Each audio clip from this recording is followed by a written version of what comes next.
Good morning students. आज हम लोग बीए सेकेंड ईयर में हिस्ट्री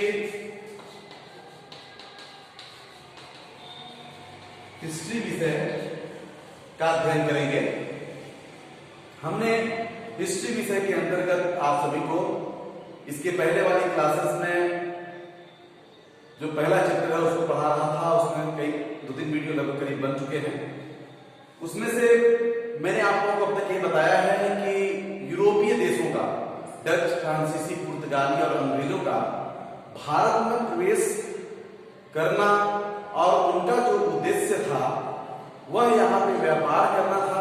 और व्यापार करने के बाद किस तरह से राजनीतिक में प्रवेश उनका हुआ, किस तरह से साम्राज्य विस्तार के बारे में उनका ख्वाब पनपने लगा, इसके बारे में हमने अध्ययन किया था। इसमें ये जानने की कोशिश की थी, साथ ही साथ यह भी जाने थे कि इसकी क्या कारण थे। तो उस कारणों में पहला कारण हम लोगों ने देख लिया था कि मुगलों की जो कमियां थी, मुगलों का शक्ति का जो ह्रास था, मुगल शासकों जो आगे उत्तराधिकारी में मुगल वंश के, उनका ताकतवर न होना, उनकी शक्ति का ह्रास होना, जो उत्तराधिकारी थे अयोग्य और निकम्मे होना, ये सारे कारण थे। यहां तक हम लोगों ने पढ़ लिया था। दूसरा कारण नादिर शाह, अहमद शाह अब्दाली का आक्रमण भारत में होने के कारण भी मुगलों का पतन हो जाना, यह भी कारण था कि राजनीतिक में यहाँ कमियां देखा उन लोगों ने, यूरोपीय देशों ने। उनके पास शक्तियां ज्यादा थी। उन लोगों ने देखा कि यहाँ के शासक बिखरे हुए हैं, एक दूसरे से लड़ रहे हैं आपस में। ये सारे कारण थे जिसके कारण उन लोगों ने यहाँ पे अपना शासन सत्ता स्थापित करना चाहा। अब हम मुख्य रूप से उन दो जगहों के बारे में चर्चा करेंगे जहां की राजनीतिक स्थिति के बारे में चर्चा करेंगे, जहां पर अंग्रेजों ने या यूरोपियन जो देश थे उन लोगों ने यहाँ पर आकर के सबसे पहले अपना शासन स्थापित करने का ख्वाब सोचते थे। वह दो जगह था कर्नाटक और बंगाल। तो कर्नाटक और बंगाल के राजनीतिक स्थिति के बारे में जानेंगे हम।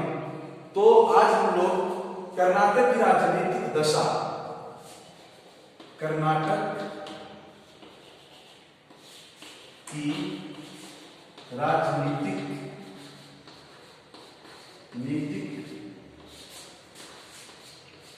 दशा, पॉलिटिकल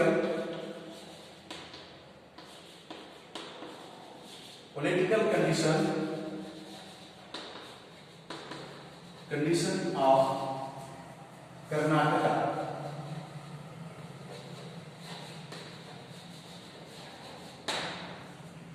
कर्नाटक की राजनीतिक दशा, पॉलिटिकल कंडीशन ऑफ कर्नाटका के बारे में अध्ययन करेंगे।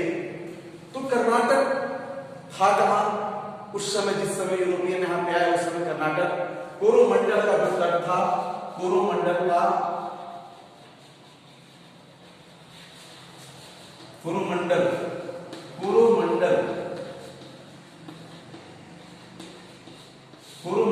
जो तट था वह तट कर्नाटक के नाम से जाना जाता था।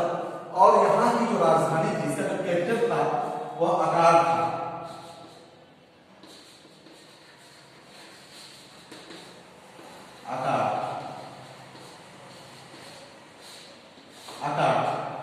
इसकी राजधानी को, कर्नाटक की राजधानी अकार थी उस समय। कर्नाटक पे जो शासन करता था वह नवाब शासन करता था। और नवाब की अगर हम बात करें तो जो नवाब था वह स्वतंत्र रूप में शासन नहीं करता था, स्वतंत्र शासक नहीं था। वह निजाम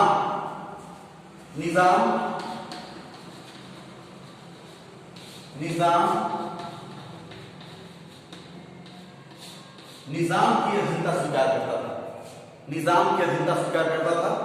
कर्नाटक में शासन जो करता था वह निजाम का अधीनता स्वीकार करता था, लेकिन निजाम जो था वह भी स्वतंत्र शासक नहीं था, वह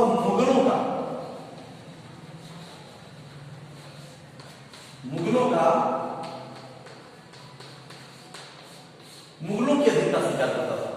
अतः हम कह सकते हैं कि जो कर्नाटक कर्नाटक का बादशाह था वह बादशाह स्वतंत्र नहीं था, वह निजाम की अधीनता स्वीकार करता था। निजाम की अधीनता स्वीकार करने का तात्पर्य किसके अंडर में रहकर शासन करता था, और निजाम भी स्वतंत्र नहीं था, निजाम जो है मुगलों के अंडर में रहकर के शासन करता था।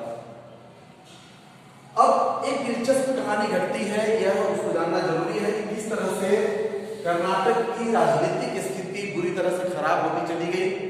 इसको जानने के लिए दिलचस्प कहानी है, उस कहानी को हम चर्चा करें अगर, तो उस कहानी से इतिहास को जानेंगे और समझेंगे कि किस तरह से वहां की राजनीतिक स्थिति थी। जो कर्नाटक का नवाब था, जो वहां पे शासन करता था कर्नाटक में, उस समय अगर हम देखें यूरोपीय देश, थोड़ा सा ये जानना जरूरी हो जाएगा कि यूरोपीय देशों का जो यहाँ पे था वर्चस्व, जो यहाँ पे आए थे, वो उनका मुख्य उद्देश्य यहाँ पे व्यापार करना था, और वो लोग यहाँ पर अपनी व्यापारिक कोठियां बनाई थी, जिसमें जो डच थे, डच, उन्होंने अपनी जो कोठियां बनाई थी व्यापारिक कोठियां, वह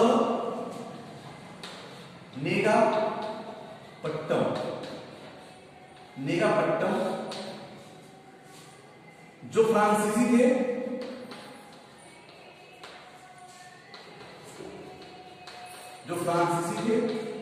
उन्होंने अपना जो व्यापारिक केंद्र बनाया था वो पौंडीचेरी,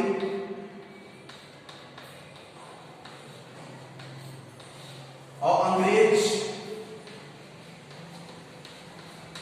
अंग्रेजों ने अपना जो बनाया था व्यापारिक कोठी वह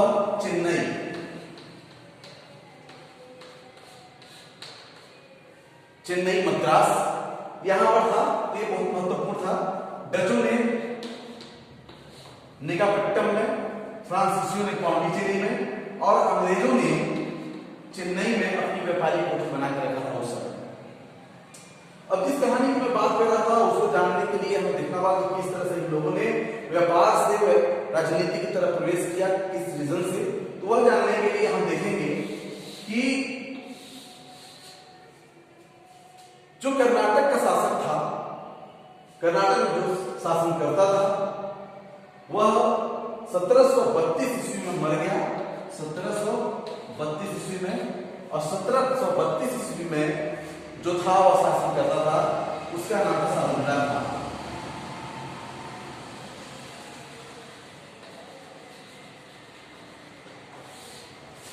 शादुल्ला खान। शादुल्ला खान था जो 1732 में शासन करता था, और 1732 में इसकी मौत हो गई, वह मर गया। और शादुल्ला खान के मरने के बाद इसका दोस्त, इसका जो मित्र था अली, इसका मित्र अली,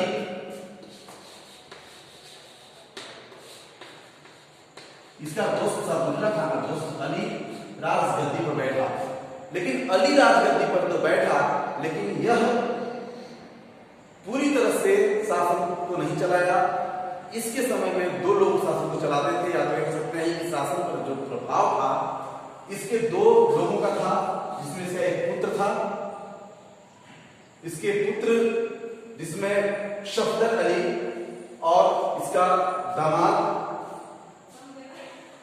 जो था चांदा साहब। सफदर अली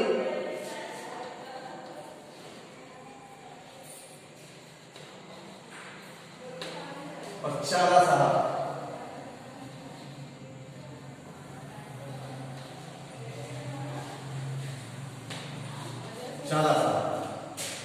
सफदर अली और चांदा साहब इसके समय में शासन करते थे। सफदर अली और चांदा साहब शासन करते थे, और सफदर अली और चांदा साहब दोनों ने जब देखा कि वहां की राजनीतिक स्थिति खराब हो चुकी है, इन दोनों ने मिलकर के तिरुचिरापल्ली पर आक्रमण किया। और तिरुचिरापल्ली सफदर अली और चांदा साहब ने तिरुचिरापल्ली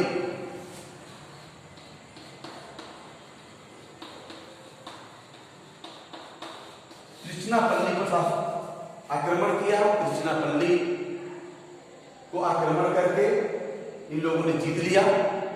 त्रिचिनापल्ली पर आक्रमण करके सफदर अली और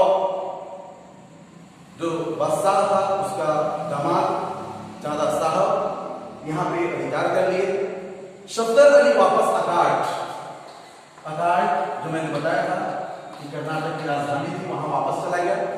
लेकिन जो सफदर चांदा साहब था वह वहीं त्रिचिनापल्ली पर अधिकार कर लिया। त्रिचिनापल्ली पर अधिकार करने के बाद उस समय भारत में जो हिंदू राज्य थे, जिसमें मदुरा, तंजौर आदि पर, त्रिचिनापल्ली आदि पर हिंदुओं का शासन था उस समय, जिस पर कि अन्य किसी ने शासन जमा पाया था। तो त्रिचिनापल्ली पे अधिकार जब उनका हो गया तो यह जो मराठा शासक थे, जो हिंदू शासक थे, वे इसको बर्दाश्त नहीं किए और उन लोगों ने, जिसमें रघुजी भोसले और फतेह सिंह, रघुजी भोसले और फतेह सिंह,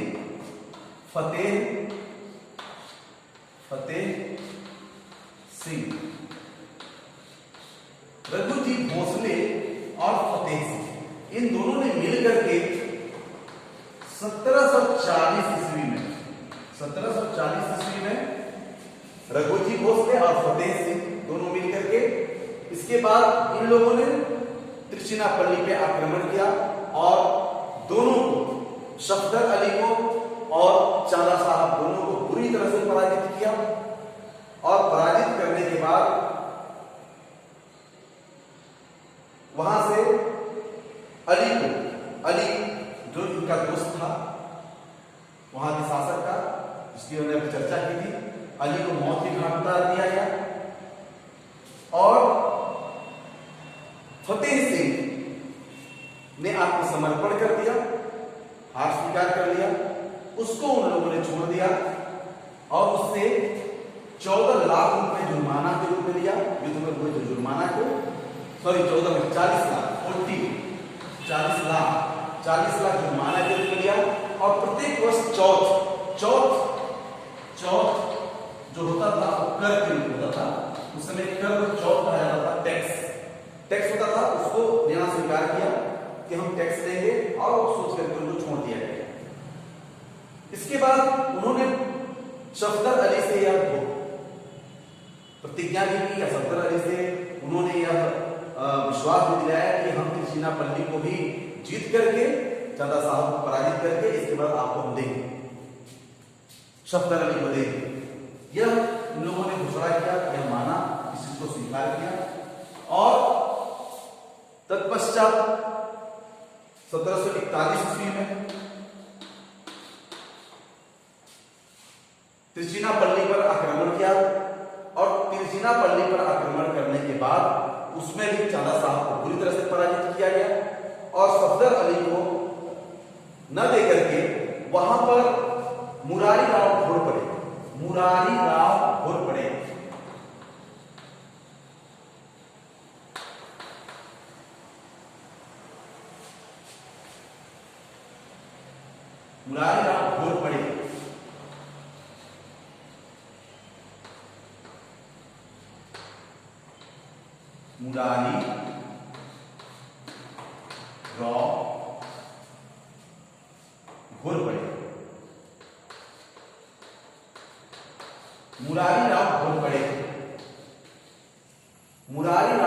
घोरपड़े को वहां का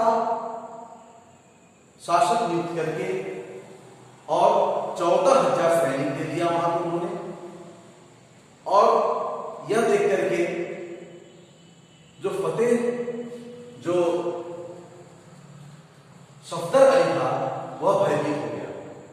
उसको लगा कि हमारे साथ जो मराठी हैं वो विश्वासघात करेंगे और यह सोच करके सफदर अली भाग करके वहां से, इसके बाद अपने जीजा मुर्तजा अली के यहाँ शरण ली। मुर्तजा अली मुर्तजा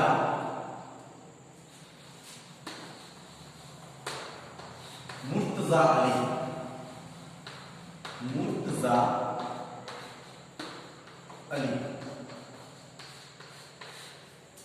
मुर्तजा अली के हम लोगों ने शरण लिया और मुर्तजा अली शरण तो दिया लेकिन उनके साथ विश्वासघात किया और सफदर अली को मौत की घात कर दिया, मार दिया गया।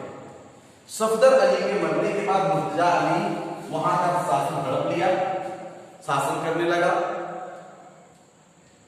अगाड़ में, कर्नाटक में, लेकिन वहां की जनता ने इसको विश्वासघाती सोच करके इसका सम्मान नहीं किया और इसको स्त्री का भेष बदल करके वहां से भाग करके अपनी जान बचाने लगे। ऐसे कंडीशन में वहां से भाग तो गया और इसके बाद उसका जो सफदर अली था उसका पुत्र जो कि अल्पवयस्क था, अभी पूरा उम्र नहीं हुआ था उसका शासक बनने का, इसके बावजूद भी उसको शासक बनाया गया जिसका नाम था सैयद मोहम्मद अली। सैयद मोहम्मद अली यह सफदर अली का अवयस्क पुत्र था, इसको शासक बनाया गया, राजगद्दी पे बैठाया गया।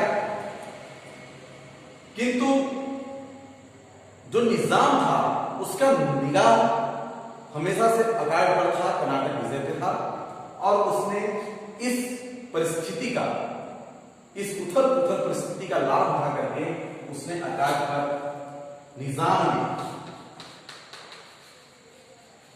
ने आक्रमण किया और पूरी तरह से उसको हरा दिया, अगाड़ को हरा दिया और अगाड़ को हराने के पश्चात उसने अब्दुल्ला खान को वहां का शासक बनाया और अब्दुल्ला खान को शासक बनाया लेकिन वह भी बहुत दिन तक शासन नहीं कर पाया। अब ऐसे कंडीशन में पुनः सैयद मोहम्मद अली को वहां का शासक नियुक्त किया गया अखाड़ का और इसको शासक नियुक्त करके इसके बाद अनवरुद्दीन अनवरुद्दीन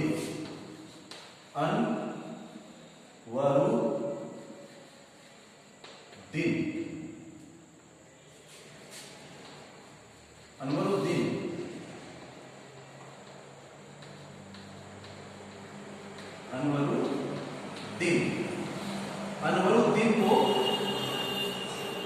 इसका संरक्षक नियुक्त किया। सैयद मोहम्मद अली क्योंकि अवयस्क था और अनवरुद्दीन ने भी यहां पर विश्वासघात किया और अनवरुद्दीन और मुर्तजा अली जिसने वही सैयद मोहम्मद था जिसने सफदर अली का हत्या किया था। सफदर अली का जीजा था जिसने गद्दारी से सफदर अली की हत्या की थी। वह और अनवरुद्दीन दोनों ने मिलकर के सैयद मोहम्मद का भी हत्या कर दिया, इसको मार दिया गया। इससे निजाम बहुत दुखी हुआ, इसने बहुत डांटा भी, फटकार भी लगाई, किंतु अंततः पुनः मान गया और निजाम ने स्वयं अनवरुद्दीन को शासक बना दिया और अनवरुद्दीन शासक बन गए। इस तरह से हम देखते हैं कि कर्नाटक की जो स्थिति थी, राजनीतिक स्थिति थी, वह बहुत ही विचित्र थी, जिसका लाभ उठा करके यूरोपीय देशों ने कब्जा कर लिया। यूरोपीय देशों ने कर्नाटक पर अपना अधिकार स्थापित कर दिया और उनके लिए यहाँ जो उद्देश्य था उनका व्यापार का, वह उद्देश्य राजनीतिक हो गया, साम्राज्य स्थापित करना चाहते थे। और जो उन्होंने ख्वाब देखा था अंग्रेजों ने, डचों ने, फ्रांसीसियों ने, उनका ख्वाब पूरा हो गया, क्योंकि यहाँ की जो राजनीतिक स्थिति, जैसे कर्नाटक की स्थिति मैंने बताया कि किस तरह से उथल पुथल की स्थिति थी, वैसे ही स्थिति का लाभ उठाया और वहां शासक बने। अब हम लोग कल देखेंगे बंगाल की राजनीतिक स्थिति। जिस तरह से कर्नाटक की राजनीतिक स्थिति थी, उसी तरह से बंगाल की भी राजनीतिक स्थिति इससे बदतर थी, जिसको हम लोग कल करेंगे। Thank you.